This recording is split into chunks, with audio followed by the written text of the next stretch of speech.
बंधुओं, क्या सही क्या गलत के इस सत्र में मैं आपको लृट लकार से संबंधित जो त्रुटियां होती हैं, परीक्षा में बहुत गलतियां होती हैं, बहुत ही असमंजस की स्थिति पैदा होती है, उन असमंजसों को मैं आपके सामने प्रस्तुत करता हूं, जिससे कि आप भविष्य में कभी गलती ना करें। तो लृट लकार अर्थात भविष्यत काल के अनुवाद में कहाँ कहाँ पर गलती हो सकती है, उन्हें देखते हैं। आइए,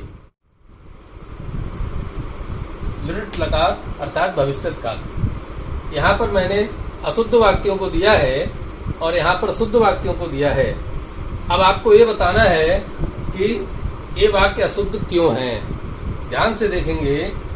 अध्यापकः लिखस्यति, यहाँ पर अर्थ ये बन रहा है अध्यापक लिखेगा।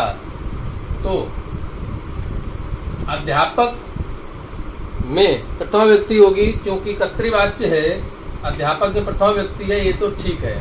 परंतु लिखस्यति यहाँ पर जो लृट लकार प्रथम पुरुष एक वचन की जो क्रिया है वह गलत है। कैसे, क्या त्रुटि है इसमें?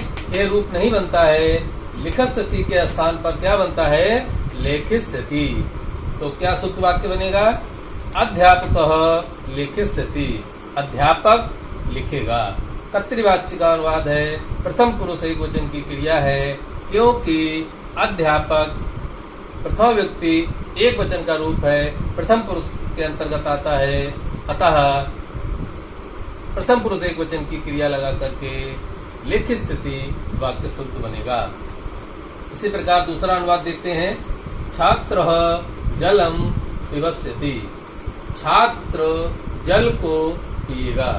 यहाँ पर भी छात्र एक वचन है, जल को पिएगा। यहाँ पर भी पिबस्यति क्रिया नहीं होती। लृट लकार में शुद्ध क्रिया क्या होती है? पास्यति। छात्रः जलम पास्यति, छात्र जल को पिएगा।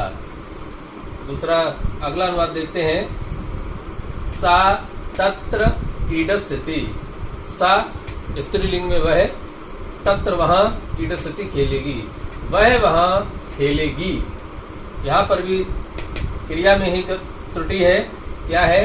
वह वहां खेलेगी। क्रीडस्यति ऐसे नहीं लिखेंगे। कैसे लिखा जाएगा? क्रीडिस्यति, अर्थात सा तत्र क्रीडिस्यति, वह वहां खेलेगी। नेक्स्ट, लता देवम अर्चयिष्यति, लता देवम अर्चयिष्यति। यहाँ पर भी लता देव को पूजा करेगी, अर्थात भगवान की पूजा करेगी। यहाँ पर दो त्रुटियां हैं। एक तो अर्चयिष्यति में त्रुटि है, इसको कैसे लिखेंगे? अर्चयिष्यति, इस प्रकार लिखेंगे। दूसरी त्रुटि क्या है बंधु? देवम में अनुस्वार लगा है। क्या लगा है? देवम में अनुस्वार लगा है।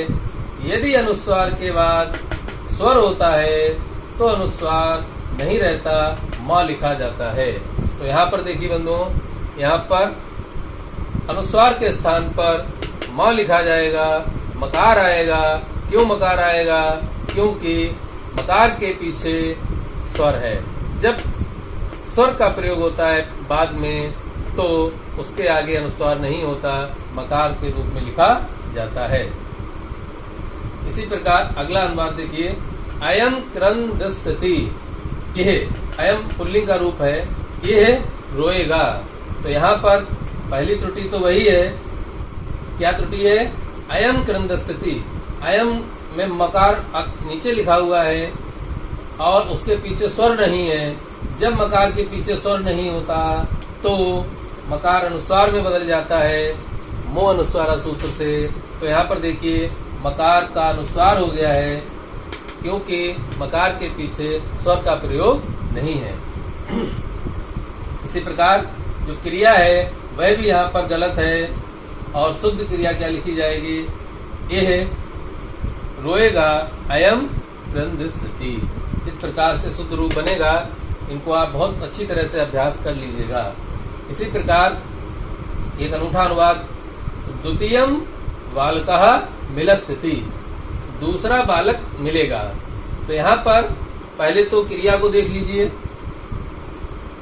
ये गलत है। मिलस्थिति नहीं होता, क्या होता है? मेलिस्थिति। मेलिस्थिति ध्यान रखेंगे, जैसे लेखित स्थिति था वैसे ही मेलिस्थिति बनेगा। तो एक और त्रुटि है इस वाक्य में, वह क्या त्रुटि है? द्वितीयम बालकः, बालक का विशेषण द्वितीय है, तो बालक में प्रथमा व्यक्ति एकवचन का प्रयोग हुआ है, तो द्वितीय में भी प्रथमा व्यक्ति एकवचन का ही प्रयोग होगा। तो क्या लिखा जाएगा? द्वितीयः बालकः मेलिस्थिति, द्वितीयः बालकः मेलिस्थिति। इस प्रकार ये वाक्य शुद्ध बनेगा। अगला अनुवाद देखते हैं। अहम प्रश्नम प्रक्षिष्यामि। अहम अर्थात मैं, उत्तम पुरुष एकवचन में होता है अहम, मैं प्रश्न को पूछूंगा। ये वाक्य बिल्कुल शुद्ध लग रहा है, लेकिन यहाँ पर क्रिया में त्रुटि है। प्रक्षिष्यामि नहीं होता, क्या होता है? प्रक्ष्यामि। इसी प्रकार होता है दृष्ट धातु का द्रक्ष्यामि। ध्यान रखेंगे, प्रक्ष्यामि, द्रक्ष्यामि। प्रक्ष्यामि अर्थात पूछूंगा, द्रक्ष्यामि अर्थात देखूंगा। तो यहाँ पर प्रक्ष धातु का प्रयोग है। अहम प्रश्नम प्रक्षिष्यामि, मैं प्रश्न को पूछूंगा। यहीं पर अगर दृष्ट धातु का प्रयोग होता तो क्या होता? अहम चित्रम द्रक्ष्यामि, मैं चित्र को देखूंगा। तो अहम चित्रम द्रक्ष्यामि, मैं चित्र को देखूंगा। यहाँ पर इसका शुद्ध रूप है अहम प्रश्नम प्रक्ष्यामि, मैं प्रश्न को पूछूंगा। इसी प्रकार अगला अनुवाद देखते हैं। त्वम कदा दास्यति। त्वम अर्थात तुम, मध्यम पुरुष एकवचन का रूप है। त्वम कदा अर्थात कब, दास्यति दोगे, तुम कब दोगे, तुम कब दोगे। तो यहाँ पर बंधुओं दो त्रुटियां हैं। कैसे दो त्रुटियां हैं? एक तो ये प्रश्नवाचक है, ये प्रश्न किया गया है किसी से, तुम कब दोगे, तो यहाँ पर प्रश्न चिन्ह का प्रयोग होना चाहिए, जो कि यहाँ पर प्रश्न चिन्ह का प्रयोग किया गया है। दूसरी त्रुटि क्या है? देखिए बंधुओं, त्वम, त्वम में मकार लिखा हुआ है और मकार के पीछे स्वर का प्रयोग नहीं है। जब मकार के पीछे स्वर नहीं आता तो मकार अनुस्वार हो जाता है। यहाँ पर देखिए मकार जो है अनुस्वार हो गया है। तो ये वाक्य शुद्ध है, त्वम कदा दास्यसि, और प्रश्नवाचक चिन्ह लगेगा। इसी प्रकार अगला अनुवाद। अहम पुस्तकम क्रेष्यामि, मैं पुस्तक को खरीदूंगा। बिल्कुल सही लग रहा है, मैं पुस्तक को खरीदूंगा, लेकिन यहाँ पर भी क्रेष्यामि में त्रुटि है और शुद्ध रूप कैसे लिखा जाएगा? क्रेष्यामि, मूर्धन्य सकार का प्रयोग होगा। यहाँ पर दंत सकार था, लेकिन दंत सकार नहीं होता, मूर्धन्य सकार होता है। अहम पुस्तकम क्रेष्यामि, इस प्रकार शुद्ध रूप बनेगा। यहाँ पर अशुद्ध वाक्य दिए गए हैं, आप इनको एक एक करके शुद्ध कर लीजिए और इसके बाद में आपको नए पृष्ठ पर शुद्ध वाक्य मिलेंगे और आप उनसे अपने इन वाक्यों का मिलान भी कर लीजिए। आप स्वयं चेक कर लीजिए कि आपने हल सही किया है या नहीं। धन्यवाद, और हल कर लीजिए।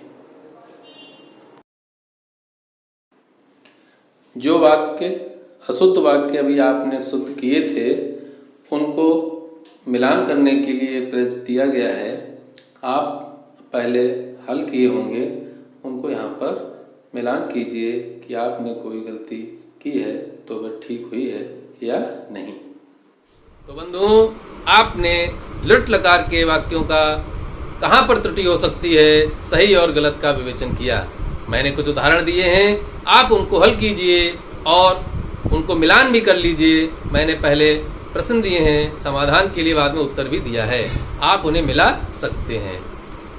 इसके साथ ही जिन लोगों ने अभी तक मेरे इस चैनल को सब्सक्राइब नहीं किया है तो कृपया सब्सक्राइब कर लीजिए, और यदि ये वीडियो आपको अच्छा लगा हो तो इसे लाइक कीजिए, शेयर कीजिए और चैनल को सब्सक्राइब कीजिए। आज के सत्र में इतना ही। धन्यवाद। नमस्ते जमाम।